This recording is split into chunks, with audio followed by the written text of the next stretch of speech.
Snow falls on Bear Hollow like the mountain, has already decided what this winter will cost, and it has decided. It decided the moment a woman climbed this trail alone in the dark, carrying a rifle and a name that wasn't hers, and a past she'd buried under 400 miles of frozen ground. It decided the moment a man who hadn't spoken in 10 months heard her footsteps cross the cabin floor above him and didn't run. The territory of Montana in the winter of 1883 was not a place that forgave hesitation. It was not a place that offered second chances or soft landings, or any of the small mercies that people in warmer climates took for granted. It was a place where the things you carried eventually caught up with you, and the only question worth asking was whether you'd built something worth defending before they did. Snow falls red before the sun comes up on Bear Hollow, not from the sky. From the man bleeding into it, 30 yards below the trail's first switchback, one hand pressed against his side and the other counting down on his fingers in the gray pre-dawn dark. 5, 4, 3. A woman is already moving before he reaches 2, already has her rifle up, already knows the angle. And somewhere behind her in the trees, a man who hasn't made a sound in 10 months opens his mouth, not to scream, not to run, to say a name, one name, the only one that matters at that particular moment on that particular mountain. That morning is still 6 weeks away, but the woman climbing toward it doesn't know that yet. She just knows she's climbing. December 3rd, 1883. The trail up Bear Hollow began at the north edge of Coldstone, Montana territory, and lied to you for the first 20 minutes. Gentle grade. Wide enough for 2 horses. Pine branches overhead catching the snow before it reached the path, making it feel almost manageable. Almost like something a person could do in the dark in December without it costing them anything significant. Then the switchbacks started and the lying stopped. Maren Cole had been climbing for 3 hours when the trail pitched steep enough that she stopped thinking about what was behind her and started thinking exclusively about what was directly in front of her boots, which was the point maybe. The mountain had a way of narrowing your attention to the only problem that currently mattered. Walter Ashby was 6 months and 400 miles behind her. The warrant with her description on it was circulating through every territorial office between Colorado and the Canadian border. The bounty his family had posted was $5,000, which was the kind of number that turned patient men into persistent ones. None of that was relevant on this particular section of trail at this particular moment. What was relevant was the ice patch hidden under 6 inches of fresh powder that her left boot found without warning, and the half-second of pure animal terror when the mountain stopped being a metaphor and started being a thing that could kill her before anything else got the chance. She threw herself sideways, caught a pine with both arms, hung there while the rifle on her back swung hard against her spine and her lungs remembered that cold air at elevation had opinions about being inhaled quickly. Below her, through the gap in the trees where the trail's edge gave way to dark, she couldn't see the bottom. Didn't need to. She pulled herself back to solid ground, one handhold at a time. Her gloves tore on the bark. The cold found the gaps immediately, the way cold found every gap eventually, methodically, without urgency, because the cold had time and she didn't. When she stood again on flat rock, she didn't stop to examine her hands, checked the rifle, kept moving. Here was what she knew about the man she was climbing toward. His name was Boone Calloway. He'd lived alone on Bear Hollow for 3 years. He'd placed an advertisement in a Bozeman newspaper that read, in its entirety, "Wanted, bride for frontier homesteader. Remote location, hard work required, marriage of convenience." 26 women had responded before her. None of them had lasted longer than 9 days. The stories about why varied depending on who was telling them and how much they'd had to drink. But the consistent thread wasn't the man. It was something else in that cabin. Something the stories couldn't quite name directly, which meant whatever it was, people understood it was complicated and preferred the simpler version. She'd sent a telegram from Casper using a borrowed name, received money for travel within the week and one line of response, "Arrive when ready." Trail begins north edge of town. Remote meant invisible. Hard work meant no one expected performance. Marriage of convenience meant no questions she couldn't answer. And a man so notorious that 24 women had fled his mountain in documented succession meant no bounty hunter would think to look for a fugitive bride in a place the stories had already painted as cursed. She'd read the advertisement 3 times, then sent the telegram. The cabin appeared in the way things appeared at altitude, after sufficient hours of climbing, suddenly and without transition, as though the mountain had been withholding it until she'd proven she intended to arrive. It sat inside a clearing carved from the surrounding pines, massive and dark against the snow's pale backdrop. Thick timber walls, small windows cut more like rifle ports than anything designed to admit light or welcome visitors. A chimney rising into the night sky with no smoke curling from it, which meant either the fire had been banked recently or nobody was home. And the door opening before she reached it answered that question. He filled the frame the way a load-bearing wall filled a room. Not tall the way some men were tall, angular and apologetic about the space they occupied. Tall the way something structural was tall, removal inadvisable. He stood backlit by a single lantern somewhere deeper in the cabin, and for one suspended moment she couldn't resolve him into specific details, only mass and stillness, the particular stillness of someone who'd learned that waiting was more reliable than moving. When you didn't know what was coming at you. She stopped 20 feet out, old habit. She checked left, then right, then the man in the doorway, the same sequence she'd used every time she'd entered a new space for the last 6 months. The sequence that had kept her alive and was probably going to keep her alive for the foreseeable future, regardless of whether it looked strange to anyone watching. He let her run through it without comment. Then the lantern light caught his face properly, and she could see the rest of it. The scars distributed across angles that had already been hard before the scars got there. Dark hair past his collar, the length of a man who cut it himself when it became inconvenient and not before. A jaw that looked like it had been involved in a sustained disagreement with something solid and had declined to concede the point. Eyes carrying more accumulated watchfulness than most men his age came by honestly. The eyes of someone who'd been paying attention for a long time in places where inattention had a direct cost. He looked at her the way you looked at something you hadn't set yourself that you weren't yet sure was a trap. You're early. The words came rough, not unfriendly exactly. More like something stored too long without use, the mechanism still functional but the surface worn. Plans changed. He studied her, the rifle across her back, the pack on her shoulders. What the condition of both said about the last 3 hours of her life. You came up that trail tonight, not a question. He was reading the evidence the same way she read rooms. I did, alone, evidently. Something moved at the edge of his expression. The preliminary condition of something before it decided whether to become anything. He stepped back from the door. She walked forward, and the doorway was wide enough for one person centered or 2 people if one of them was willing to turn sideways. And he was large enough that she had to turn slightly, and her shoulder grazed his chest for one brief second of contact. She felt him tense at it. The specific tension of a man unaccustomed to people approaching at that distance, without visible fear written across every available surface of their body. She filed the information, kept moving. Inside told its own story. One large main room. A fireplace substantial enough to have architectural opinions about heat. Heavy furniture built by someone with patience and no apparent interest in ornamentation. The walls were bare timber with 2 exceptions. Elk antlers near the door and a bear skin covering part of the north wall. Both the trophies of a man who used what the mountain offered and wasted nothing. The space was clean. Not cleaned recently for a visitor. Clean the way a place was clean when the person living in it had decided some time ago that disorder was a form of inefficiency they couldn't afford. This didn't match the stories she'd heard in Coldstone. The stories had built something different. Something closer to chaos and menace. She'd spent an hour at the mercantile buying supplies before starting the climb, and the man behind the counter had tracked her purchases with the focused attention of someone who already knew the outcome and was observing the process as a formality.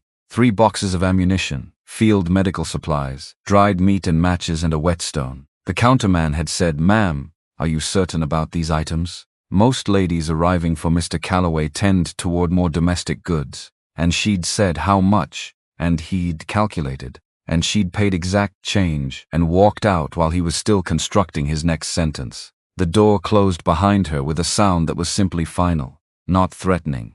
Just final the way real things were final. She set her pack down, released the rifle, turned to face him directly. The arrangement. She held his gaze the way she'd learned to hold things that required steadiness. You wrote marriage of convenience. 1 month trial before either side commits further. That's what I agreed to. That's what you agreed to. I'm not here to perform a proper wife. I don't do gentle for its own sake. I don't soften things that don't need softening. I hunt, I cook, I work, I carry my weight. But I'm not going to become a version of myself that the territory finds more comfortable.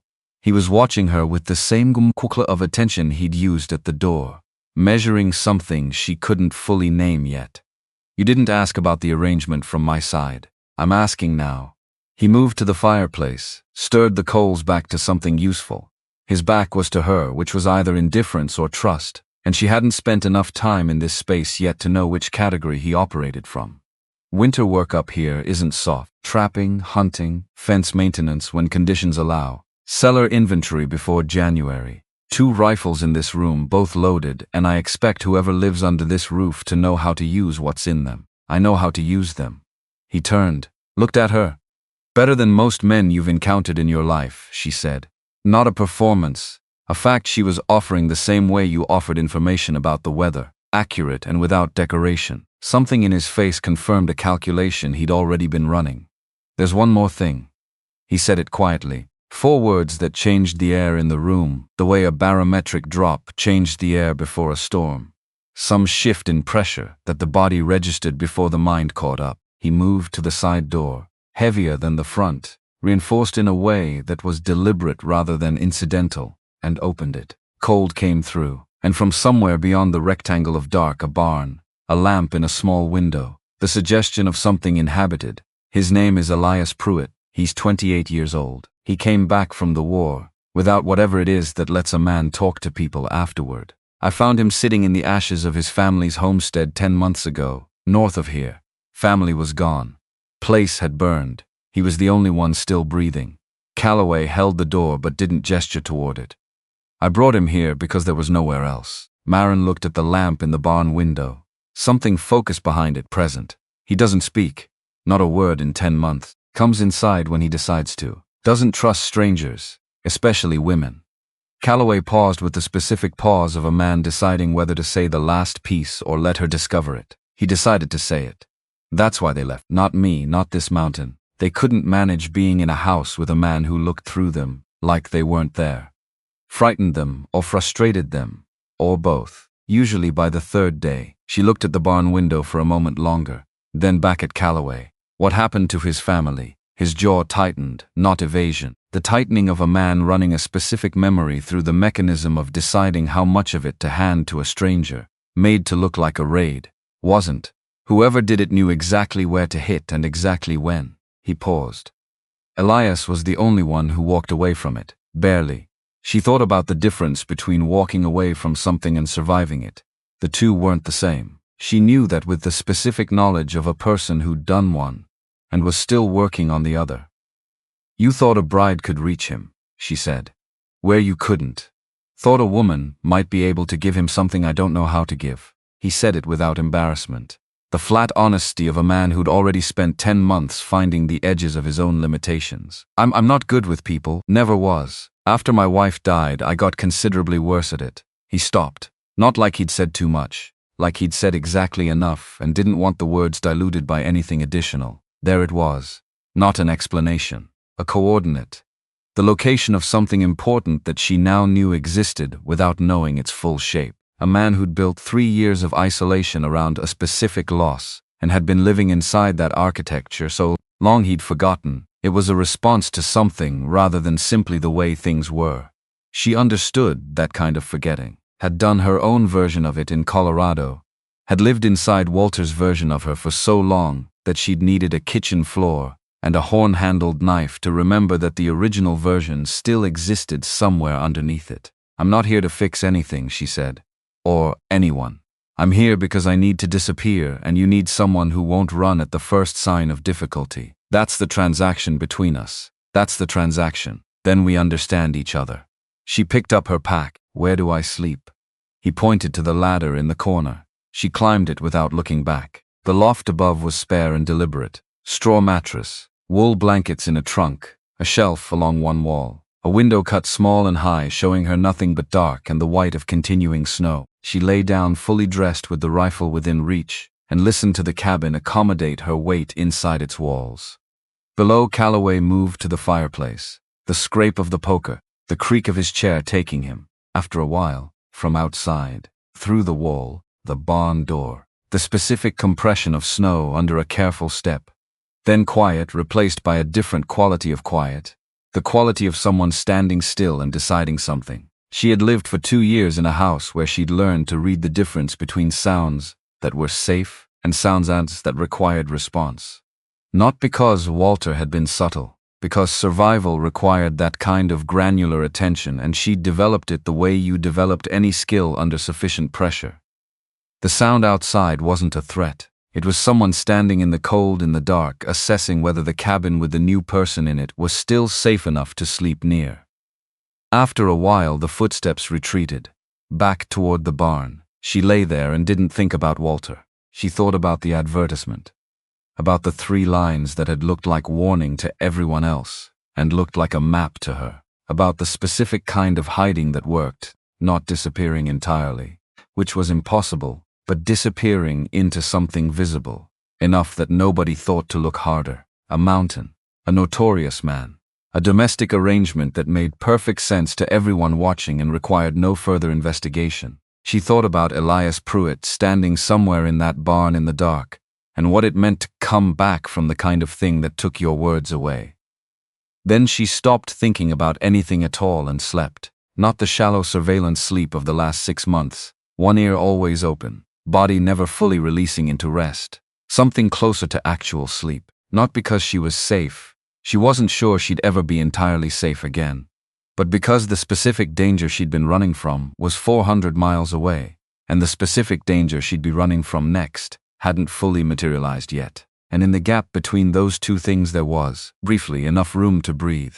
She woke before dawn, to the sound of Calloway at the fireplace below, the poker, new wood, the front door opening briefly to the cold and then closing. She lay still and listened to him move through the kitchen sequence, the pan, the fat, the particular clank of the coffee pot on the iron stove, and understood without being told that this was what mornings looked like in this place. No announcement, no performance, just the work of keeping things going. She came down. He didn't look up when she descended. She didn't require him to. She found a mug on the shelf where mugs logically lived and poured coffee, and stood with her back to the wall facing the room, and he cooked without comment, and they ate when the food was ready, and neither of them felt the need to fill the silence between them with anything it didn't already contain. "Barn's 40 yards behind the cabin," he said eventually, not looking up from the map spread across one end of the table, waited at the corner by his coffee mug. "He heard you come in last night. He'll know you stayed. How does he know? He knows when people leave. Tracks the door. 10 months on this mountain, he knows its sounds the way you know your own breathing." He moved his finger along something on the map. "He'll be watching from the barn. Not coming in, not today. He needs more than one morning before he decides whether a stranger is a problem." She looked at the side door. What changed after the other women left? A pause with weight in it. After the 3rd one, Calloway said, he stopped coming in for meals entirely, went back to eating in the barn. "I started leaving food out at the barn door at night." He set his mug down. "Took me 2 weeks to understand that every time someone left, it cost him something, and that he'd started doing the arithmetic before they'd even unpacked, figuring out how much it was going to cost him before he committed to hoping." She thought about that arithmetic, the specific calculation of a person who'd learned that the cost of being wrong about someone was higher than the cost of never finding out if you were right. She knew that calculation, had run it herself in Colorado in the 1st year, before the 2nd year made it irrelevant because the cost of staying had become the only number that mattered. After breakfast, she did the thing that needed doing, which was understand the space she was now living in. She came from the wall and moved through the room properly for the first time, checking exits, checking the weapons, checking the supplies, with the deliberate attention of someone who wasn't inspecting out of curiosity, but out of the practical necessity of knowing what she had available and in what quantity. Front door, heavy timber, interior bar, functional. Front window shuttered, solid latch. Side door to the barn, heavier than the front, double barred, built by someone who'd thought about what they were keeping out rather than what they were keeping in. No rear window on the ground floor. The loft window above, small, high, workable as an emergency exit for someone willing to drop 10 feet and run. Both rifles in good condition. Maintained regularly. Loaded. The angle of the mount above the mantel guaranteed a clean draw from either the kitchen area or the fireplace position, which meant whoever had put it there had thought about lines of sight in this room, not paranoia. Preparation. The distinction mattered. Supplies 3 months minimum, more if rationed carefully. Medical kit in the wooden box, the serious kind with needle and thread already threaded, which was the detail that told her the most. You pre-threaded your needle when you expected to need it in a hurry, possibly in the dark, possibly with hands that weren't entirely steady. Whoever had stocked that box had thought carefully about the conditions under which it would be used. She was finishing the ammunition count when she heard the back step. 1 footfall, then stillness. She kept counting. Not because she was performing calm, because she actually was calm, in the specific way she'd learned to be calm in Colorado, during the long quiet stretches between Walter's rages, when the surface of things was smooth and the water below was not.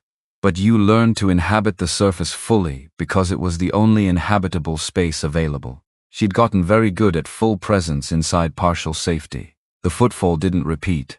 But the quality of the quiet changed, the way it changed when the quiet had someone in it, rather than being simply empty.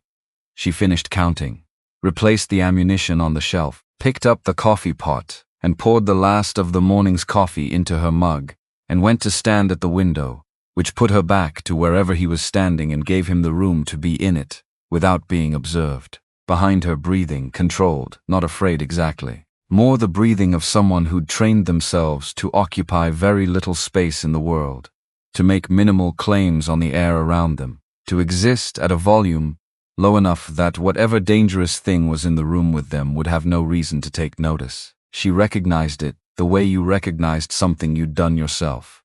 "I'm not going to try making friends with you," she said, to the window, to the view it offered, which was the clearing and the pine trees beyond it and the gray of a December morning, deciding what kind of day it was going to be. "I'm not going to ask you questions or try getting you comfortable. I'm just going to be here doing what needs doing. And you can decide what to do with that on your own time." Nothing. "Coffee's almost out," she added. Because it was true and because true things stated plainly were their own kind of language, one that didn't require anything back. A very long pause.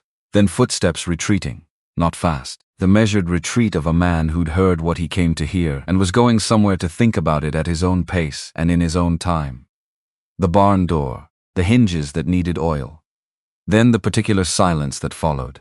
She looked at the window for a moment longer, then went back to work. Walt Duggan arrived 4 days later on a mule with opinions about the grade, and arrived himself with news that couldn't wait for better weather. 70 years old and sharp as a man of 40, he came in off the trail with ice in his eyebrows, and the expression of someone carrying information that had weight to it. He accepted coffee with both hands and the specific gratitude of a man who'd earned the right to receive things graciously.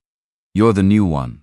He looked at Maren without appraisal, just cataloging. The look of a man who'd processed enough information about enough people that he'd stopped wasting the energy of judgment on first meetings. "Maren Cole. Walt Duggan, feed store in Coldstone." He drank. "You climbed that trail alone at night in December." "I did." "Reason." "I had limited options." He held her gaze for one moment, filed something, moved on. He looked at Calloway. "There's something you need to hear." "Reason I came up in this instead of waiting for the thaw to break." He reached into his coat, produced a folded paper, set it flat on the table between them. "Man came into Coldstone 3 days ago asking questions. Name of Harlan Grace. You know that name." It wasn't a question. He was watching Calloway's face for the answer, and Calloway's face gave it immediately in the way of a man who hadn't been expecting the name, but recognized it. He's presenting himself as an associate of the Pruitt family, concerned about the management of the estate. Says Elias is the sole surviving heir and isn't currently in a position, those were his exact words, to manage his own affairs. Walt tapped the folded paper. "He's got paperwork that looks official enough that Judge McAllister agreed to give it a hearing. Guardianship claim on Elias, which would give Grace legal authority over whatever property Elias stands to inherit." Maren looked at the paper, then at Calloway, then at the side door. "What property?" she said. Pruitt Homestead sat on 160 acres of lower valley ground, Walt said. Continental Mining has been trying to acquire that parcel for 6 years. Thomas Pruitt turned them down every time. 4 offers, each one larger than the last, and he said no to all of them. He paused. The pause of a man about to say the part that mattered most. The homestead burned 8 days after Continental Mining's most recent offer was rejected. The pieces assembled themselves without requiring instruction. She said it quietly, because saying it out loud was its own weight regardless of how clearly you'd already seen it. Grace arranged the raid. That's the shape of it, Walt said. Can't prove it. Couldn't prove it then. But I've lived in Coldstone long enough to know convenient timing when I stand next to it. And I've been watching Grace's name circle back to this territory for 3 years. He looked at Calloway directly. He sold the adjacent parcel to Continental Mining himself, 7 weeks after the fire. Through a transaction nobody in town can fully account for. Calloway had gone to the window, not looking out at the trail, looking toward the barn without appearing to look at the barn, which was a different thing. He knows Elias is alive, Calloway said. He knows Elias survived. Whether he knows where Elias is specifically, I can't tell you with certainty. Walt folded the paper back into his coat. But a man like Grace doesn't leave a question he can answer with effort. The fire, the cold at the window's edges, the lamp in the barn's small window holding its steady light. He's going to come here, Maren said. Neither man corrected her. Then we need to know before he does, she said, not after. Calloway turned from the window. Something in his face had moved into a different register. The face of a man who'd understood since the morning he brought Elias down from that burned valley, that eventually something like this was coming, and had privately hoped he was wrong about it, and was now required to accept that he hadn't been. Walt stayed through the afternoon. He named 2 men Grace had been seen talking to at the saloon. Dex Morrow, a bounty hunter operating on the edges of legitimate territorial authority, and a younger man who'd said nothing to anyone, which Walt had been alive long enough to understand as calculation rather than shyness. After Walt left, the cabin held a different quality of quiet, the kind that came after you'd been told the shape of what was coming, and couldn't yet see far enough ahead to know how it would end. Maren was at the supply shelf when the back door opened. No tentative footfall this time. A direct entry, the entry of someone who'd made a decision and was implementing it before the second thoughts could organize. She continued what she was doing, counted the remaining salt, made a note. Footsteps crossed the back half of the kitchen, stopped. She could hear him breathing. Not the careful minimal breathing of that first morning. Still controlled, but less contracted. Less of himself pulled in. She didn't turn, picked up the flour tin, checked the weight of it. We're going to need more coffee before January, she said. To the shelf. And salt. The salt's lower than it should be for this time of year. No response. She didn't need one. She set the flour tin down and turned with the deliberate, unhurried speed of someone who wasn't changing their tempo because of anything in the room, only because the task required turning. And she crossed to the table to pick up the list she'd been building. He was there, standing near the back wall where he could see both doors and the ladder simultaneously. You treat them with kindness. 28 years old and carrying what looked like considerably more than that in the set of his shoulders and the way his eyes moved through the room. Cataloging.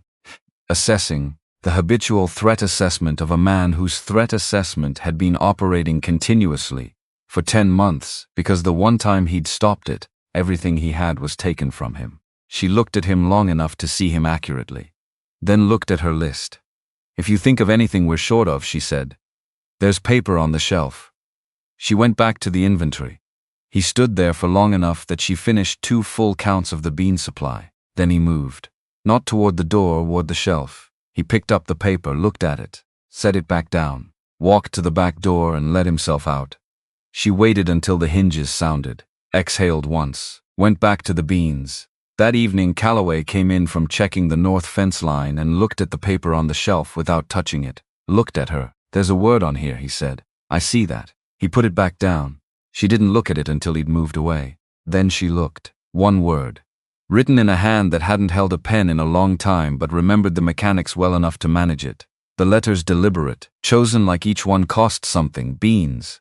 She added it to the list. That night she lay in the loft and listened to the wind make its case against the walls, and thought about a man who'd had everything taken from him, and had been sitting in a barn for 10 months, waiting for something he couldn't name, not rescue.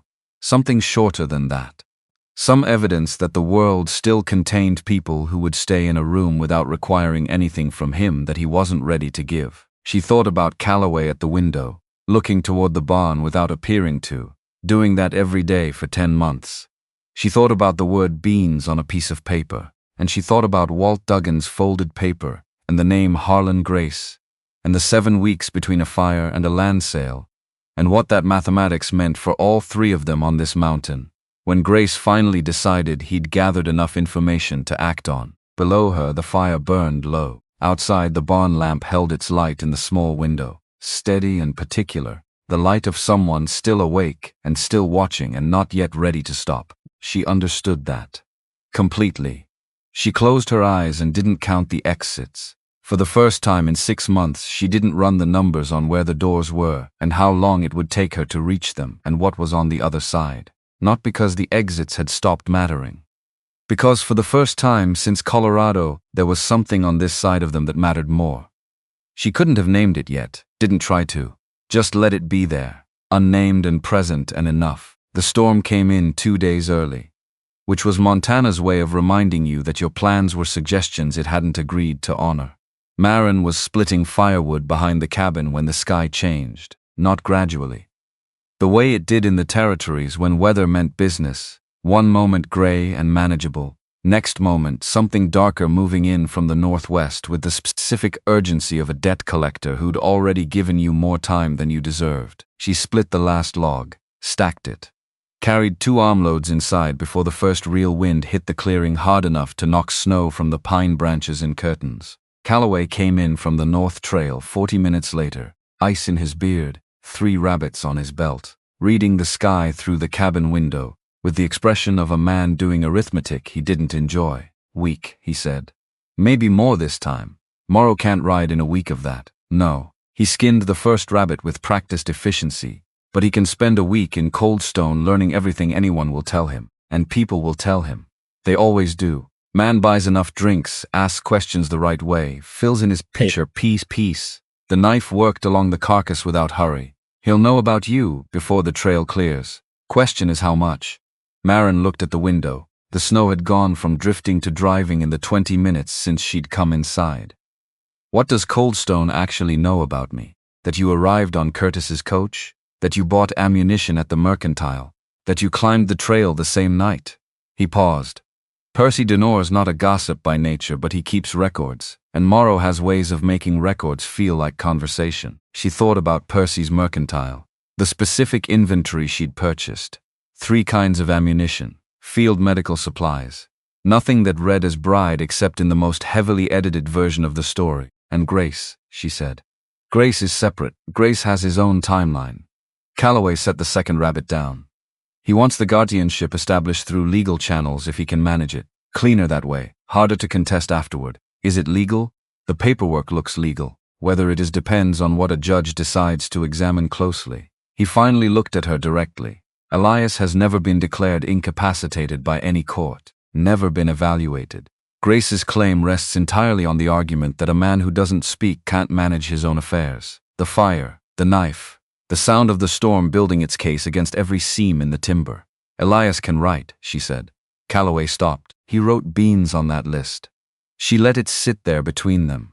A man who can write his own name and communicate what he needs can legally manage his own affairs in any territory court I've heard of. The incapacity argument falls apart if Elias is willing to demonstrate otherwise. Silence for 3 full seconds. He'd have to appear, Calloway said, careful. Like a man testing ice before committing his weight to it.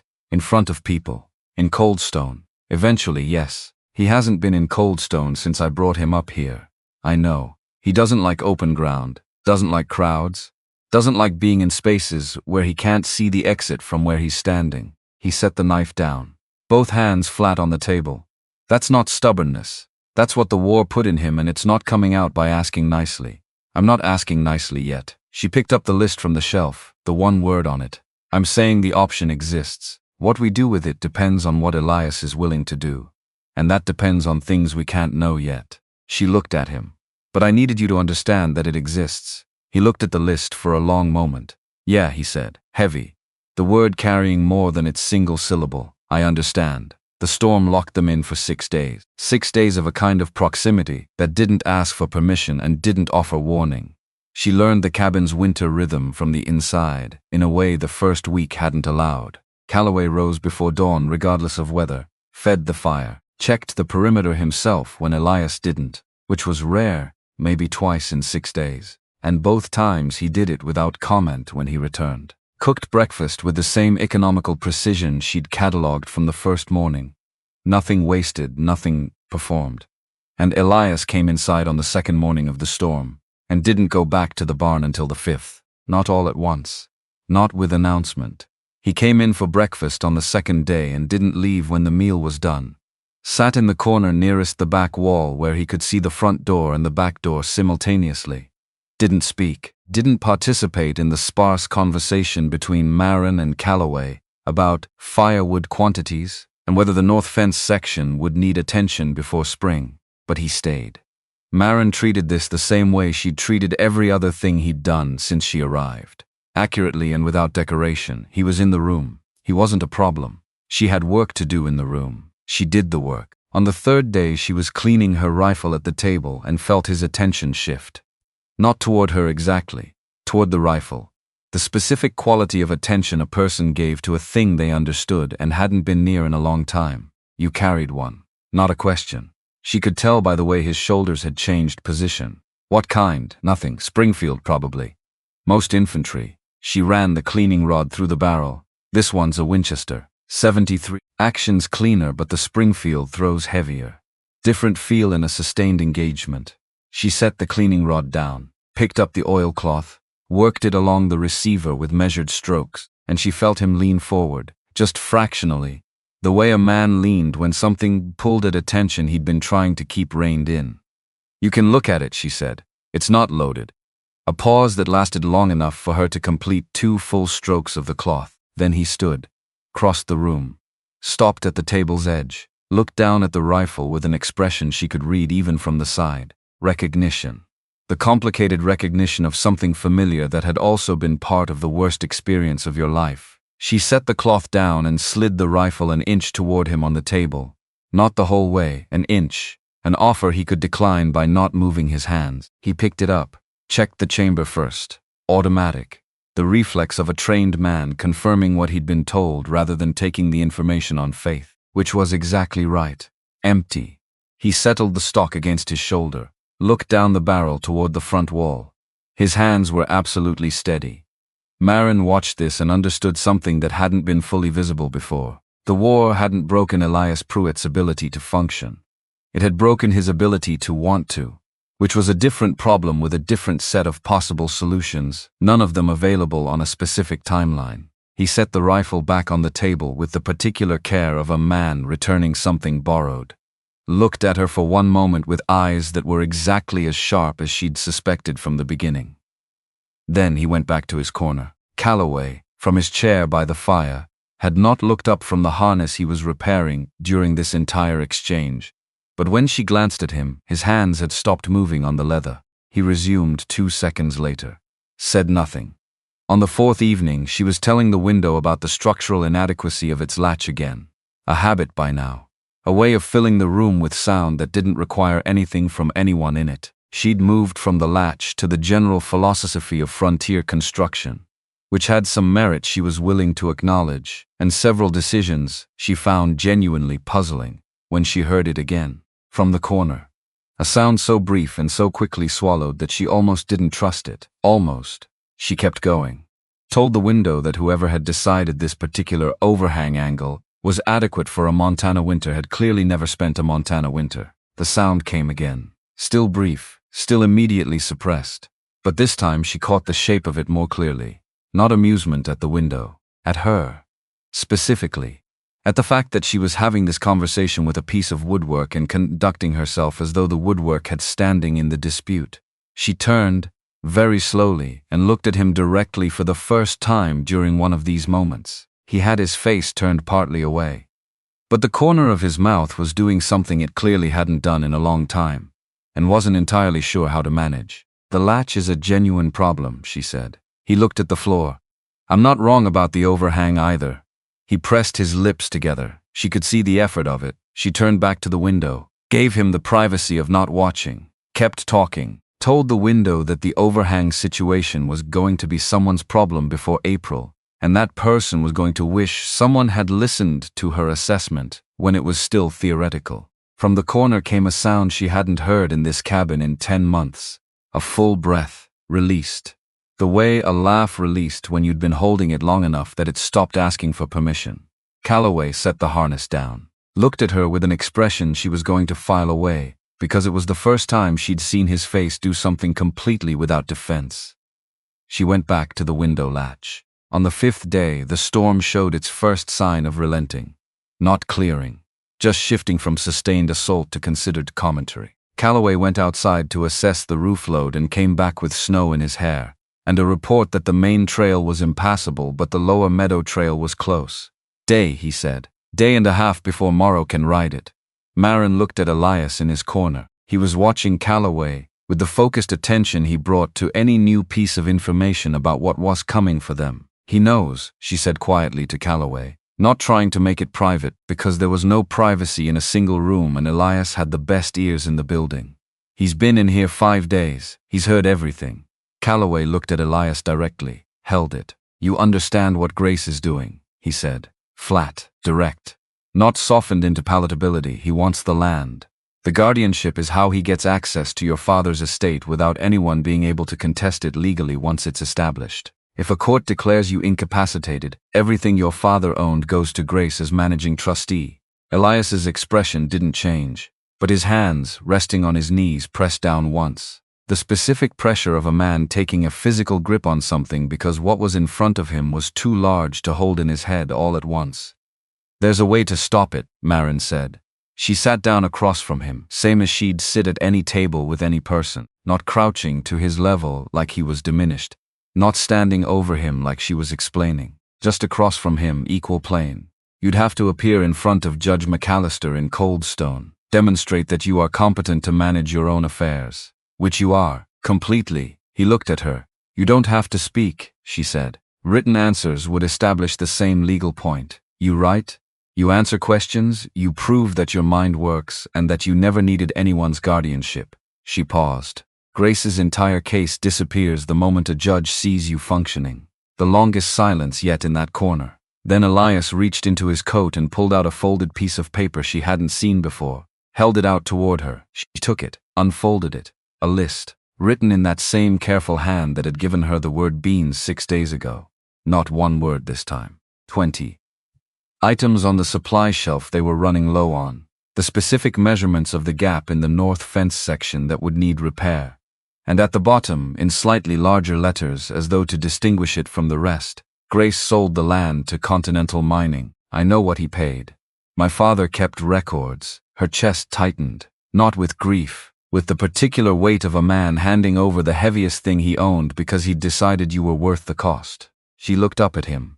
His eyes were steady, clear. The eyes of a man who'd been waiting inside his own silence for someone to demonstrate they could carry something real before he handed them anything that mattered. Where are the records, she said. He took the paper back, wrote one more word on the bottom of the list. Barn. Calloway moved to the back door without being asked. The records were in a waterproof oilskin pouch sewn into the lining of a saddlebag Elias had carried out of the burning homestead. They spread across the kitchen table in the last hour of stormlight and told a story that was both more specific and more damning than Walt Duggan had suspected. Thomas Pruitt had documented every communication with Continental Mining over 6 years, every offer, every refusal, every name. And in the final entry, dated 3 weeks before the fire, a meeting he'd had with Harlan Grace, who had presented himself as an independent broker and had made an offer that exceeded Continental Mining's previous best by 40%. Thomas Pruitt had written 4 sentences about it. The last one read, I do not trust this man's money or his motives, and I told him so directly. He smiled when I said it. That is not how an honest man responds to being told no. Maren read it twice, looked at Calloway, looked at Elias. This goes in front of McAllister, she said. All of it. Elias nodded once. You'll have to be there. Another nod, slower, the weight of it visible in the set of his shoulders. But definite. The decision already made, and this was just the confirmation. "We'll be there with you," Calloway said, his voice rough with something he didn't elaborate on and didn't need to. The storm finished its business the following morning and departed without apology. Morrow arrived before noon. She heard the horses first, stopped what she was doing in the kitchen, counted the hoofbeats the way you counted things when the count mattered. 3 animals, moving up the main trail with a pace that wasn't cautious, the pace of men who'd decided on their terms in advance and were arriving to implement them.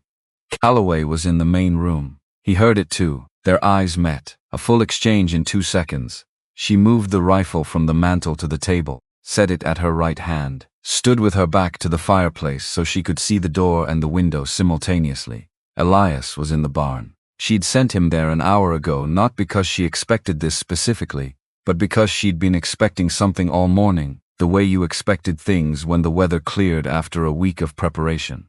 3 knocks. Deliberate spacing.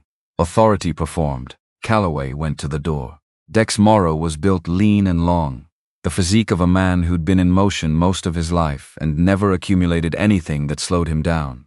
He stood in the doorway with his hat on, and his eyes already in the room past Calloway's shoulder, doing inventory. The 2 men behind him stayed mounted, hands visible, relaxed in the specific way of men who'd learned that looking relaxed was a tactical advantage. Calloway. Morrow's voice had the texture of a man who'd practiced being pleasant without being warm. "Heard you finally found one that stuck. Congratulations." Calloway stepped back from the door. Not an invitation, a position shift. Morrow entered. His eyes found her immediately, tracked to the rifle on the table, tracked back to her face. And she watched him adjust something internally, a small recalculation, the kind that happened when a situation contained an element you hadn't fully accounted for. "Mrs. Calloway." He touched the brim of his hat, the gesture of a man who'd learned manners the same way he'd learned everything else. By observing what opened doors, Mr. Morrow, she kept her hands visible and near the table and said nothing else. Territorial business. He crossed to the center of the room, didn't sit, positioned himself where he could see both of them without moving his head. "There's a warrant circulating from Colorado. Woman matching your description. Goes by the name Hannah Ashby, though she's been using various alternatives since October." He produced a paper from his coat, held it out toward her without approaching closer. She didn't take it. "I'd have to see the warrant to know if it's valid," she said.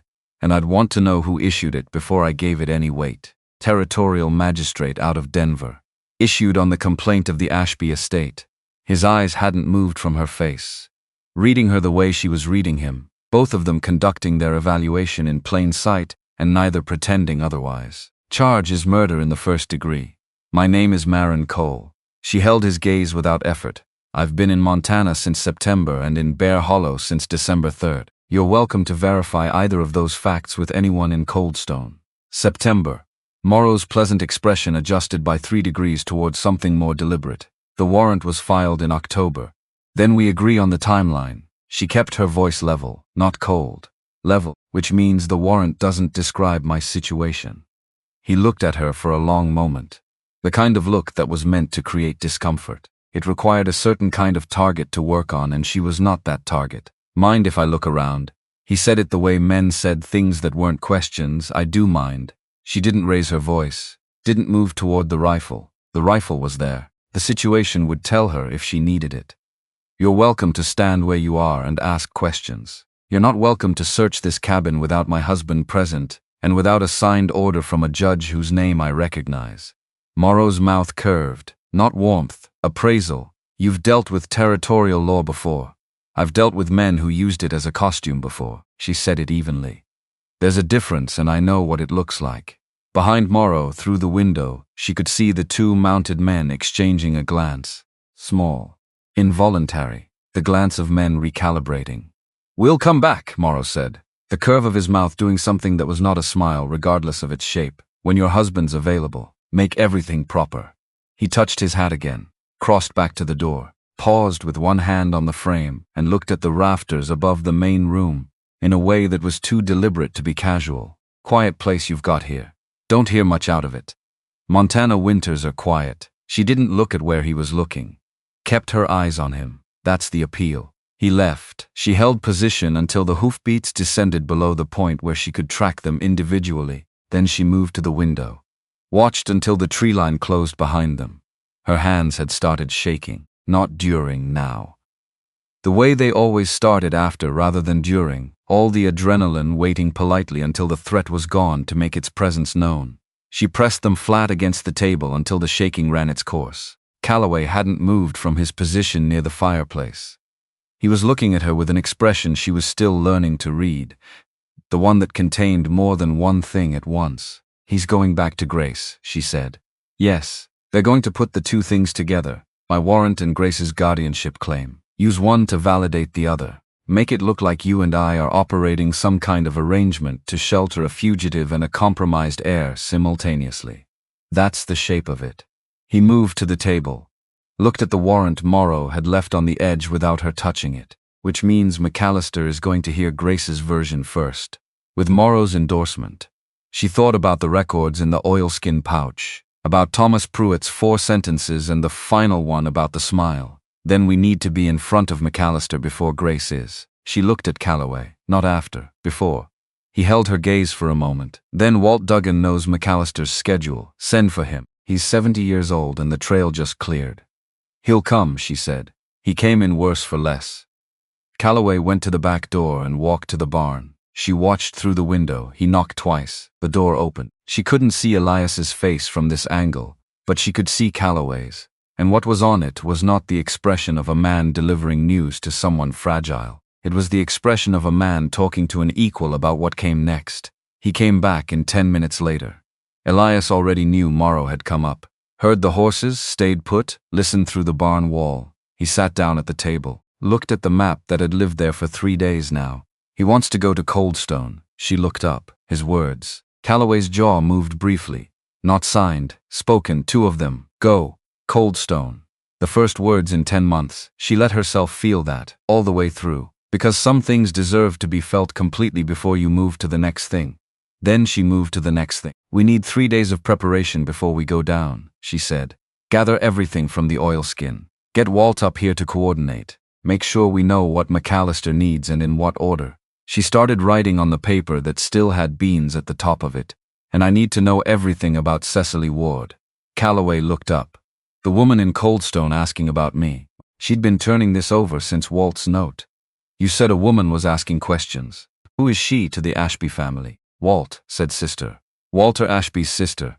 Then she's not here for Grace. She kept writing. She's here for her own reasons. And her reasons might be different from what the family posted the reward for. Or she's working with Grace. Or that. She acknowledged it. But if she's not, she's a separate problem that could either destroy everything or hand us something we need, depending on what she's actually looking for. She set the pen down.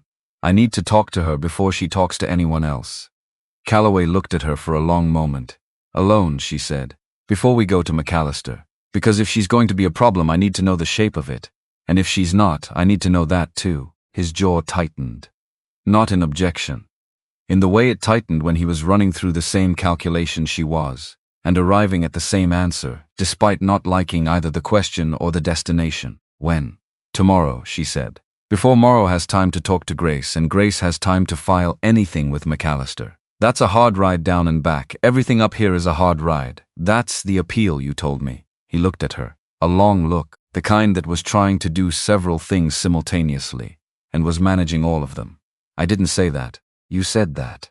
I was quoting the mountain. She picked up the pen again. Send for Walt tonight if the trail allows it. I'll leave for Coldstone at first light. He didn't argue. She was beginning to understand that this was how he operated. Not capitulation, not agreement exactly, but the recognition of when someone else's read on a situation was the one worth acting on. He'd built his entire life around a specific variety of self-sufficiency, trusted his own judgment because it was the only one available. And now he was learning, by increments, to widen the circle of what counted as available. She understood the difficulty of that, the particular effort of extending trust when you'd spent years building the architecture of not needing to. Walt arrived the following morning before she left, which was faster than she'd expected, and which told he'd been watching for exactly this kind of summons. He was breathing hard from the trail, but his eyes were sharp and he had news before his coat was off. Grace filed with McAllister yesterday afternoon. Walt accepted coffee in both hands. Guardianship papers formally submitted. McAllister's agreed to a hearing 4 days from today. He looked at Calloway, looked at Maren, looked at the paper on the table with its growing list of items. You're behind. Not yet. Maren picked up her coat. I need to know about Cecily Ward. Quiet woman. Staying at the boarding house, not the saloon. Asks questions, listens more than she talks. She's been here 4 days and she hasn't spoken to Grace or Morrow once, which is either coincidence or it means something. Maren put her coat on. She carries a notebook, Walt added. Small one, black cover. Writes in it after every conversation. She thought about that. A woman who wrote things down, who specifically avoided the men her family had presumably told to find the woman who'd killed her brother. She's not here to collect the reward, Maren said, not for anyone's benefit. Just the conclusion landing and needing to be said aloud. She went to the door. If Morrow comes back while I'm gone, she said without turning, keep him outside. Don't let him through the door. She looked at Calloway then, one direct look, the kind that carried more than a single sentence could hold. I'll be back before dark. His expression did the thing it sometimes did when she said something that landed somewhere specific in him. Not soft. Something beneath soft. Something a man accumulated when he'd been alone long enough that the presence of another person in the room started to register as something worth protecting rather than something worth managing. She left before either of them could say anything else that would make the leaving harder. The trail down was clear but treacherous in the specific way of things that had recently been buried and were now exposed, ice under a crust of fresh snow that offered no indication of what it was concealing until you'd already committed your weight to it. She took it at a pace the horse could manage without risking a foreleg. The mountain below her expanded into valley as she descended, cold stone appearing piece by piece between the trees, smoke from its chimneys hanging flat in the cold air because flat smoke meant more weather building somewhere west. More weather, which was fine. She'd worked in worse. She found Cecily Ward in the boarding house dining room. The only person there at that hour, a notebook open on the table and a pen in her hand, and an expression of the kind that belonged to people who were doing the math on something they didn't want the answer to. Dark hair pulled severely back. Clothing that was too fine for Coldstone in the way that meant she'd packed for a trip she hadn't anticipated, would include places like Coldstone. The face of a woman in her middle 30s who had been beautiful and still was, but wore it now the way you wore a coat you'd stopped noticing. Background. Functional. Not the point. She looked up when Maren sat down across from her without invitation. And something happened in her face that Maren had not been prepared for. Not recognition. Not alarm. Something more complicated than either. The expression of a woman who'd been holding a question for 10 years and was looking at the answer. Hannah, Cecily Ward said, her voice cracking on the single word with a grief that was not simple and not recent. My name is Maren Cole. I've been in Bear Hollow since December. Cecily closed the notebook, set the pen down with the deliberate care of someone putting a weapon on the table voluntarily. I'm not here to take you back. I need you to understand that before anything else. Then why are you here? The question sat between them in the cold dining room, with its smell of yesterday's coffee and wood smoke, and the particular staleness of a building that hadn't been warm enough all winter. Cecily looked at her hands on the table. Because I need to know what he was, she said finally, each word chosen like a step across uncertain ground. Not what the family said he was, not what the warrant says you did, what he actually was behind our door when no one else was looking. She looked up, because I already know the answer. I've known for 15 years, and I'm tired of being the only one in the family who knows it and stays quiet about it anyway. Maren looked at her for a long moment. Then she put both hands flat on the table between them, and she began to talk, not from the beginning, from the kitchen, from October, from the specific moment when the thing that had been building for 2 years finally arrived at its conclusion, and she'd had to choose between her life and his continued assumption that she didn't value it enough to defend it. Cecily Ward listened with the focused stillness of a woman who'd been waiting for this specific conversation to exist in the world.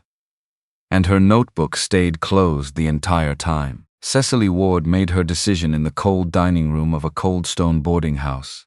And then she sat with it long enough to make sure it was actually a decision, and not just a feeling wearing a decision's clothes. She looked at Maren across the table with eyes that had done a great deal of quiet, private work over a great many years and said, "I'm going to tell the family you're gone. That the trail went cold in Wyoming. That you probably didn't survive the winter." She paused. "They'll believe it because they want to. People believe convenient things when the alternative requires them to look at themselves." Maren held the look without offering anything easy back. "You'd be lying to your family for the rest of your life." "I've been lying to my family for 15 years. Cecily picked up the notebook, put it inside her coat. "The difference is now I'd be lying for a reason I can respect." She stood, smoothed her skirt with hands that weren't quite steady and didn't try to hide it. "One condition. Name it. Live like it cost me something." Her voice dropped into a register that didn't ask for sympathy and didn't need it, because it will. "Every Christmas, every time his name comes up at the table, every time my mother asks if anyone's heard anything." She held Maren's gaze for one long second. "Make it worth what I'm paying." Maren stood, reached across the table and took the other woman's hand for exactly the length of time it took to say something without words, then released it. "I intend to," she said.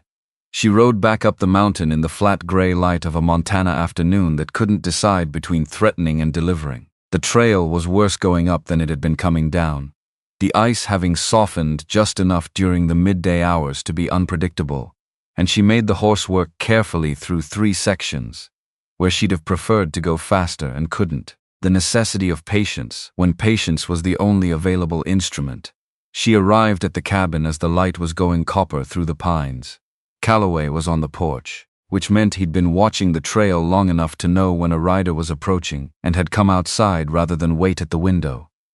She filed that. Set it next to the other things she'd been filing across 3 months without a formal inventory. "Well," he said, "she's leaving."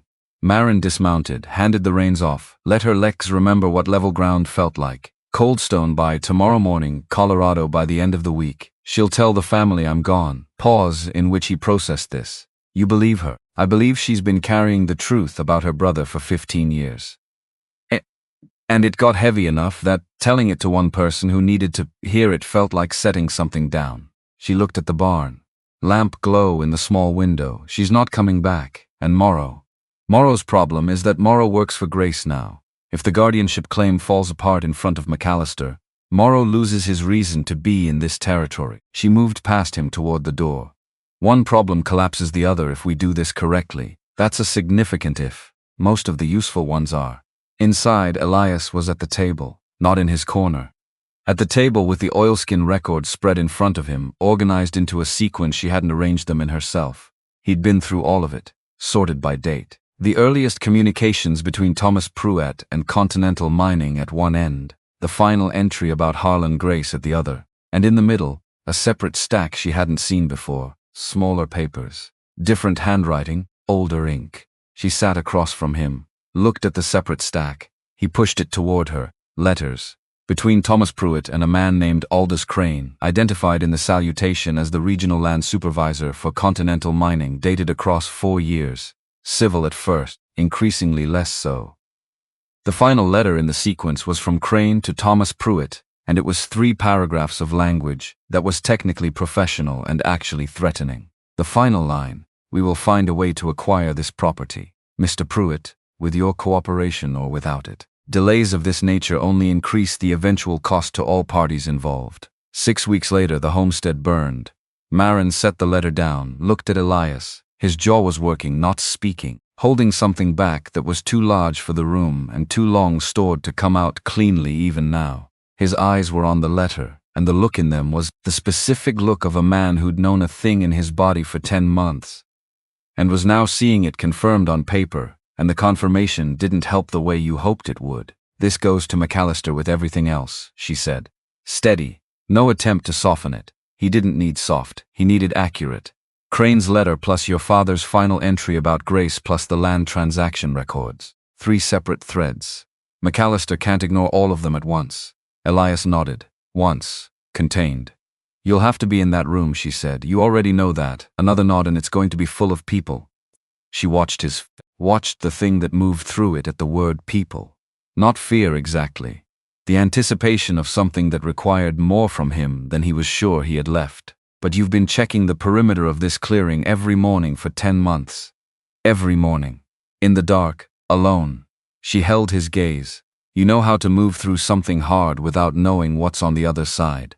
You've been doing it every single day. He looked at her for a long moment. Then he picked up his pen and wrote on the edge of the nearest paper, in that careful, deliberate hand. How many people? Coldstone's not a large town, she said. But word will have gotten out. I won't lie to you about that. It'll be the town hall. It'll be full. He looked at what he'd written, looked at the records on the table, looked at the final letter from Crane. Then he wrote one more line beneath the first. My father refused them 4 times. I can do this once.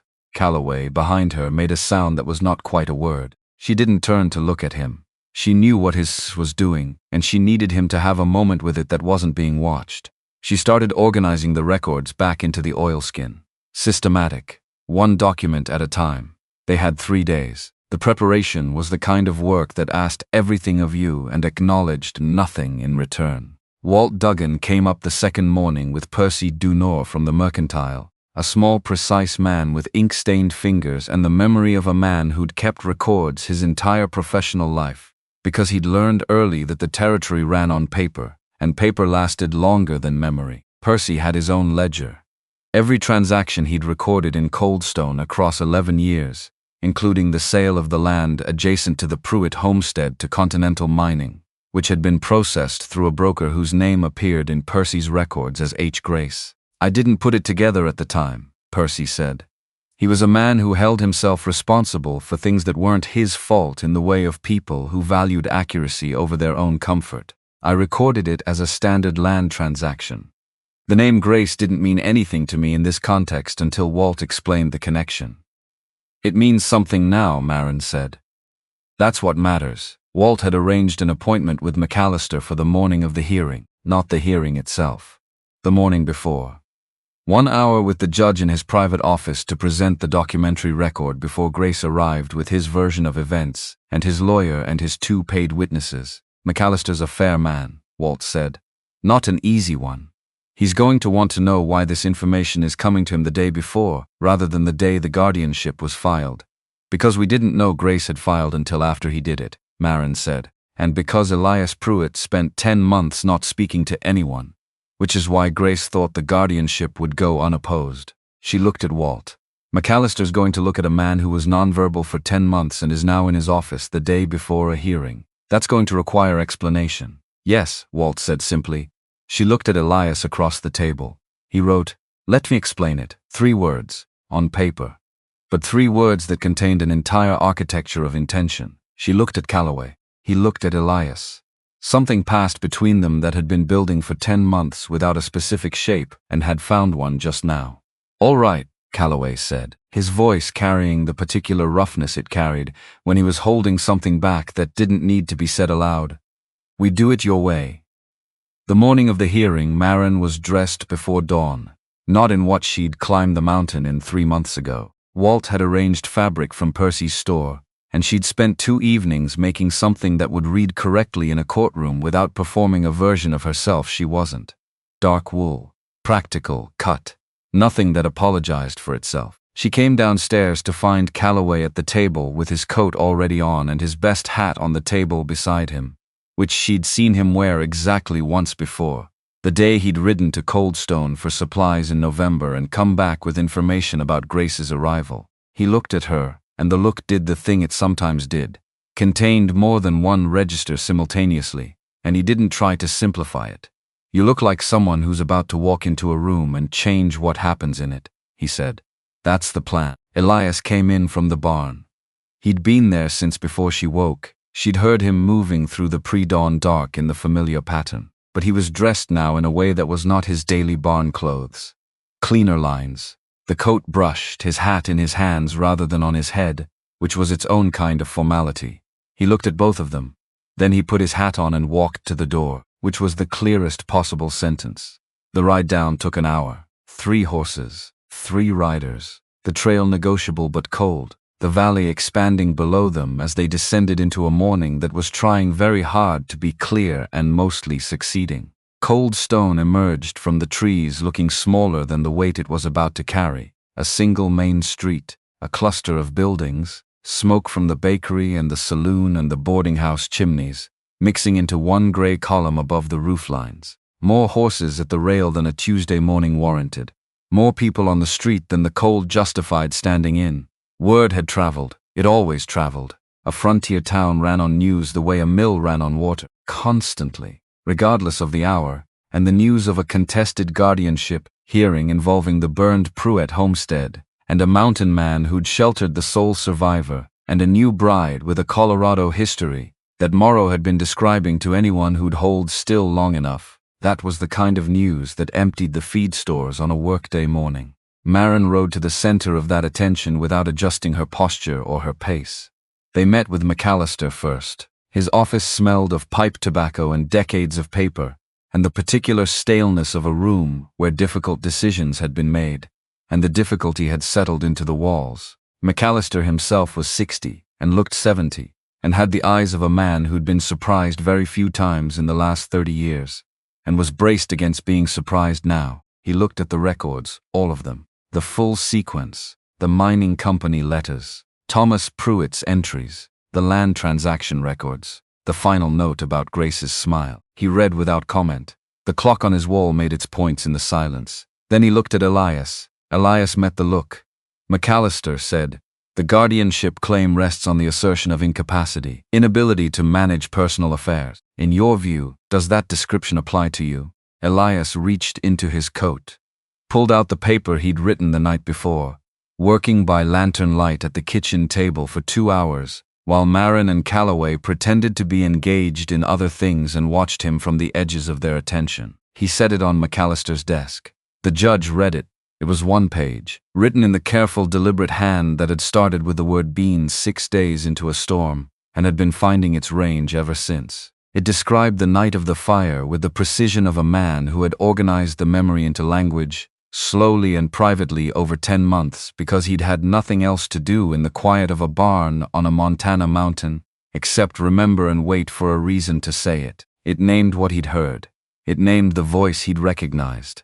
It identified Harlan Grace by name as the man who had stood outside the burning house and given orders. And it ended with a single line that McAllister read twice, his expression doing something that judges weren't supposed to let their expressions do in professional contexts. "My father built that land for 40 years and refused to sell it for 6. I intend to hold it for the rest of my life. That is the only management decision that needs to be made about the Pruett estate today." McAllister set the paper down, looked at all 3 of them. "I'll hear the full proceeding as scheduled," he said, "but I want this documentation entered into the record before Grace's counsel arrives." He looked at Elias specifically. "And I want you in that room, present, visible. Whatever else happens today, the court needs to see the man whose incapacity is being claimed." Elias nodded once. His hands resting on his knees were steady. The town hall filled quickly. Maren had expected it, and still the actual fullness of it landed differently than the anticipation. Every chair taken. People standing along the walls, faces she recognized from Percy's descriptions. The blacksmith, the woman who ran the boarding house, 2 ranchers from the Valley Road, who had no direct stake in the outcome, but understood instinctively that what was decided here today would set a precedent for what the territory would tolerate from men like Grace. Harlan Grace sat at the petitioner's table with his lawyer and 2 witnesses, and the expression of a man who'd arrived confident and was in the process of revising that confidence without showing the revision. He'd seen the records enter the room with McAllister's clerk. He'd seen Elias Pruett sitting at the respondent's table, present, not the absent and incapacitated heir the guardianship claim required him to be. His lawyer leaned close. Grace listened, nodded. The performance of calm maintained by someone whose arithmetic was shifting under them and who couldn't let the shift show. Dex Morrow sat in the gallery, arms crossed, watching Maren with the expression of a man who'd run a calculation and kept getting an answer he didn't like. McAllister called the proceeding to order with an efficiency that told you he'd been doing this long enough to have strong views about the value of other people's time. Grace's lawyer presented first, the standard construction. Elias Pruett, sole heir to the Pruett estate, had been nonverbal and functionally withdrawn for 10 months, had been living under the care and shelter of a third party with no legal standing regarding the estate. was unable, in the petitioner's professional judgment, to manage the affairs of a significant landholding without guidance. The guardianship was presented as protection, as care, as the responsible stewardship of a family legacy by a man who had known the Pruitt family for years. Walt Duggan, from the second row, made a sound that was audible in the specific silence following the word years. McAllister did not acknowledge it, but the corner of his mouth moved. Then Percy Dunor stood before the court, was asked, and requested permission to enter documentation into the record. Granted. He presented his ledger, open to the transaction page, with H. Grace entered as the broker for the land sale adjacent to the Pruitt homestead, dated 7 weeks after the fire. He stated the date clearly, stated the buyer clearly, stated the price. Grace's lawyer objected to the relevance. McAllister looked at the objection for exactly as long as it took him to decide he found it unpersuasive and moved on. Walt presented the timeline, the sequence of Continental Mining's offers and Thomas Pruitt's refusals across 6 years, the escalating nature of the offers, the arrival of Grace as a private broker with an offer that exceeded all previous figures, Thomas Pruitt's refusal, the fire 8 days later. He presented it with the flat accuracy of a man who'd been keeping his own records for reasons he'd hoped would never be necessary. Grace's lawyer objected 3 more times. McAllister sustained none of them. Then McAllister looked at the respondent's table. Elias Pruitt stood. The room went quiet in the specific way. Rooms went what when the thing everyone had come to see was actually happening, and it was bigger in the room than it had been in the anticipation of it. Elias didn't look at the crowd. He looked at McAllister and he looked at Grace, and he did not look at Morrow. He reached into his coat and produced the page he'd written the night before. The same one McAllister had read in his office, and he set it on the table in front of him rather than reading from it. Because he didn't need to read from it, and he spoke. His voice came out rough, slow, the voice of a man relearning the mechanics of a thing he'd set down for 10 months and was now picking back up because the weight of not picking it up had finally exceeded the weight of trying. Every word was chosen. Every word landed in the room with the specific gravity of language that had cost something to produce. He described the night of the fire from the beginning, not from the fire itself. From the 2 hours before it, when he'd heard horses approaching on the South Road, and had stood at the window looking at riders who moved with the particular purpose of men executing a plan rather than men traveling toward a destination. He described what he'd heard through the walls of his family's house. Not everything. The specific things that were germane, the voices, the orders, the names spoken in a tone of authority that belonged to the man giving orders rather than the men carrying them out. And then he looked at Harlan Grace directly. The room held its breath. You stood at the gate, Elias said. Each word separate. A man building something one piece at a time and making sure each piece was load-bearing before he added the next. And you told them to make sure nobody walked away from it. I heard you. I was in the root cellar with my hand over my mouth, and I heard every word you said, and I have been hearing it every night for 10 months. He paused. Let it sit. I know your voice the way I know my father's voice. The way I know the difference between those two things. The silence in the town hall was the kind that had weight. Grace's expression had gone through 3 phases during this, and was now in the 4th, which was the face of a man confronted with the specific accounting he'd believed would never come due, because the only witness had stopped speaking, and Grace had interpreted that silence as the permanent kind. He'd been wrong. Which was the most important thing that had happened in Coldstone in 10 years. One of Grace's hired witnesses stood abruptly.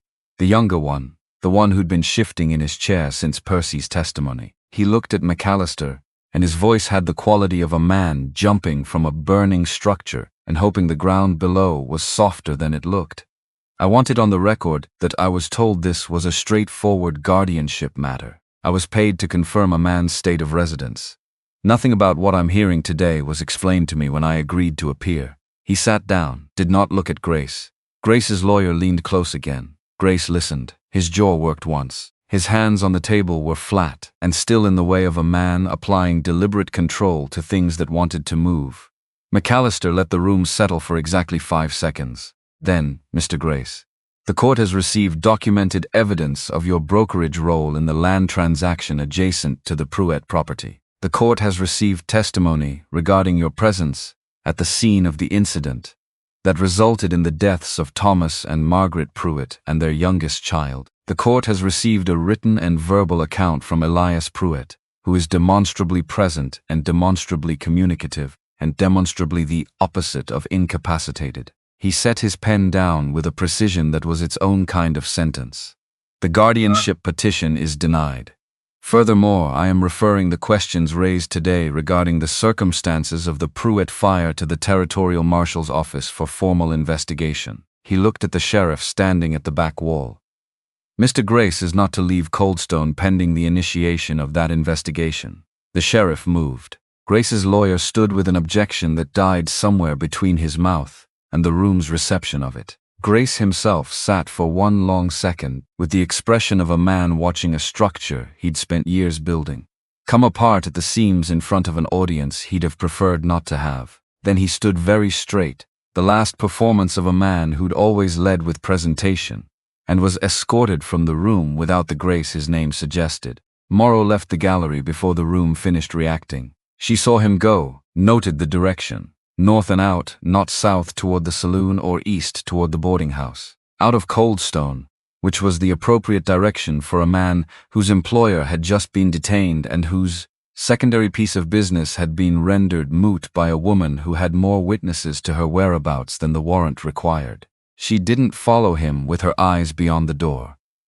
He was a problem that had solved itself, the particular variety that happened when the scaffolding holding it up collapsed under the weight of a different problem's resolution. Around her, the room was doing what rooms did after something significant happened. The specific noise of people releasing tension they'd been holding, turning to their neighbors, beginning the process of converting what they'd witnessed into the story they'd tell about it for the next 20 years. Walt Duggan shaking Percy's hand.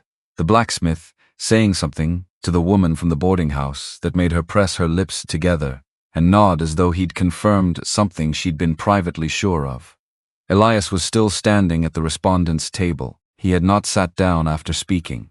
He stood with both hands flat on the table surface, looking at the place where Grace had been sitting, and the expression on his face was not triumph, was not relief, was something more complex than either. The expression of a man who'd carried a specific weight for 10 months and had just set it down and was now discovering that the absence of it had its own kind of difficulty. You got used to weight. Stopping carrying it didn't mean you immediately knew what to do with the hands. Calloway moved to him. The pace of a man who understood that some moments required presence rather than speed. He stood beside Elias at the table and put one hand on the younger man's shoulder and left it there.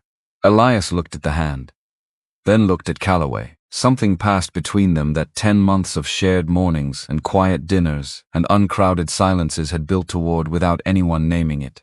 Your father would have thought that was worth seeing, Calloway said. Rough. Quiet. Just the two of them in it, despite the room's noise all around them. Elias didn't speak, but his right hand came up and covered Calloway's on his shoulder briefly. 1 second. Then he straightened, looked at the room around him with the measured attention of a man beginning, for the first time in a long time, to consider it navigable. Maren stood back and let the moment be what it was. Outside the town hall, as Coldstone's population began its slow dispersal back to the business the morning had interrupted, Frank Lashley from the saloon found Calloway on the steps and extended a hand that Calloway accepted after a moment's visible surprise. Dale Pewitt, who Maren had been told ran bets on various frontier outcomes including the lifespan of Calloway's matrimonial arrangements, caught her eye from across the street and had the specific dignity to look briefly at his boots before tipping his hat. She took that, filed it. People were complicated, and complicated people sometimes got things right eventually, and that was worth acknowledging. Walt Duggan appeared at her elbow with his mule's reins in one hand and a look on his weathered face that was the closest thing to satisfaction she'd seen from him. McAllister will have the marshal's inquiry underway by end of week, he said. Continental Mining's going to distance themselves from Grace publicly within the month. They always do when the legal scaffolding comes down. Makes the next acquisition that much cleaner for them. He looked at her directly. Land stays in Elias's name. Yes, and you, he let the word sit. I'm going up the mountain, she said. That's where I live. Walt's look did something that was the 70-year-old version of a smile. Morrow's gone. Cecily Ward left on the early coach. Grace is going to be occupied with the marshal for the foreseeable future. He picked up the mule's reins with the ease of a man who'd been doing that same motion for 50 years. You might actually have a quiet spring. I'll believe it when it arrives. He laughed, short, genuine. Then walked his mule toward the feed store because he had a business to run and the territory wasn't going to manage itself. They rode back up in the late afternoon. The three of them, the light going long and gold through the pines in the way that only happened in February, when winter was beginning to exhaust itself and the sun was remembering what it was for. The trail was easier going up than it had been in months, the cold having packed the snow into something firmer than the treacherous slush of the previous weeks. Elias rode slightly ahead for the last quarter mile, not because he was rushing, because the mountain was his, and he knew it in a way that showed in the way a horse knew its way to water. The body following knowledge the mind didn't have to supervise. She watched him ride and thought about Thomas Pruitt's 4 sentences and the smile that had told him what he needed to know too late to do anything useful with it. The sun had done something about it instead, 10 months late by the calendar and exactly on time by every other measure. The cabin looked different in the late light. It had been looking different incrementally for weeks, and she hadn't been able to name the accumulation until now. The same walls, the same chimney, the same yard. But the quality of the space around it had changed the way a room changed when it was occupied by people who had stopped guarding themselves inside it. Calloway pulled up beside her at the clearing's edge. He didn't say anything for a moment, just looked at the cabin with its smoke and its lamp glow in the window, which meant the fire had held all day, which meant the stove was still functional, which was useful information about nothing important, and both of them knew it. You could have left when morrow came, he said. Taken the horse. Had 3 hours before anyone on the mountain knew which direction. I know. Could have left when you went down to find Cecily Ward. Kept riding south. I know. He turned and looked at her. The specific look, the one she'd been cataloging since the first night, that kept containing more than the previous inventory had prepared her for. Why didn't you? He said. She looked at the cabin, at the lamp in the window, at the smoke going straight up in the still air because the wind had finally, for one evening, decided to leave them alone. Because going somewhere else would have meant this wasn't home, she said. And it is. She turned and looked at him directly. It became that somewhere in the middle of a 6-day storm, and I didn't have the bandwidth to notice it happening until it was already done. He held her gaze for a long moment. I want to ask you something, he said. The tone different now. Careful in the way of a man who'd thought about this enough that the thinking had worn a groove in him. Not because a judge filed paper in December, because I want to separate from what any paper says. She waited. Marry me, he said it simply. No ornamentation, no framing. The way he said everything that mattered, stripped of everything that didn't. The way that means something, not the arrangement, not the convenience. His jaw worked once. Because I don't want you to leave, and I don't want to be the kind of man who needs a contract to say so. The clearing, the cold, the lamp in the window behind her. She took his hand, the hand that had worked trap lines and carried Elias down a mountain and pressed itself flat against a table when he was trying to hold himself steady, and was now in her hand being held steady by someone else for the first time in a long time. She held it until the answer settled into the space between them without requiring a word. Then she said, 3 weeks. When your best coat doesn't smell like the barn. He looked at the coat, back at her. 2 weeks, he said. 2.5. Done. Elias, who had reached the cabin ahead of them and was dismounting at the rail, looked back at whatever he'd heard in their voices, without hearing the words, and read the situation with the accuracy of a man who'd spent 10 months developing alternative means of understanding what was happening around him. He went inside without comment, but he left the door open. They married on a Thursday, in early March, when the snow on Bear Hollow's lower meadow had begun pulling back from the south-facing slopes, in the tentative way of things that weren't entirely sure the invitation was genuine. The town hall held a gathering that was not the whole town, but was most of it, and the people who came did so, because some stories earned their endings, and this one had done it in the specific visible way of a hearing room in February, where 3 threads of evidence and one man's voice had accomplished what 10 months of silence had been waiting to make possible. Walt Duggan stood as witness. Percy Dunor donated fabric without being asked, which Maren had used to make something that was not a wedding dress so much as a very deliberate garment for a very deliberate occasion. Elias stood between them throughout the ceremony with the particular composure of a man who had decided some time ago, without announcement, that he was going to stay, and had been staying all along, and the ceremony was simply the public version of a private fact. When McAllister pronounced them married in the proper legal sense rather than the convenience sense, Elias reached out and took both their hands simultaneously for exactly the length of time it took to make the point. Frank Lashley poured drinks afterward, milk for Elias, which Frank offered without making it into anything, and Elias took it the same way, and the exchange was its own kind of belonging. Spring arrived on Bear Hollow the way it always arrived at elevation, later than in the valley, less convinced it was staying, with a light that was thin and tentative, and then without announcement became the real thing. The south meadow cleared first, then the north trail, then the clearing around the cabin, the snow retreating in patches that revealed dark earth underneath, the particular dark of soil that hadn't seen sun since November and was now remembering what it was for. Elias built a garden bed along the south wall, not asked, not discussed in advance. He arrived one morning with tools and began turning soil, and Calloway looked out the window at this and said nothing for a long moment and then went out to help without being asked in return. "What are we planting?" Calloway said. Elias considered the soil. "Beans," he said, which was technically his first public joke, delivered at approximately the same volume as his father's land management decisions and with the same absence of performance. Calloway looked at the soil, back at Elias. "What else?" "Something that for a moment. Not the old quiet, a different kind. My mother grew them by the front door, whatever kind those were."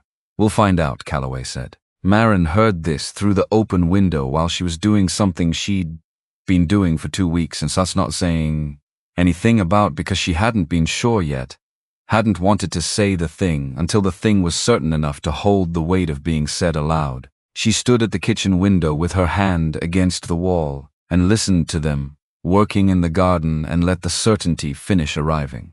That evening she came out to where Calloway was sitting on the porch, watching Elias check the perimeter the way he still checked it every evening, the old habit worn into something that was less about fear now, and more about knowing the ground. She sat beside him, and took his hand and placed it against her, held it there. He went completely still, then he looked at her, and she watched the thing that moved across his face, all of it at once, every one of the things a man felt when the life he'd stopped believing he was going to have turned out to be the life he was currently living.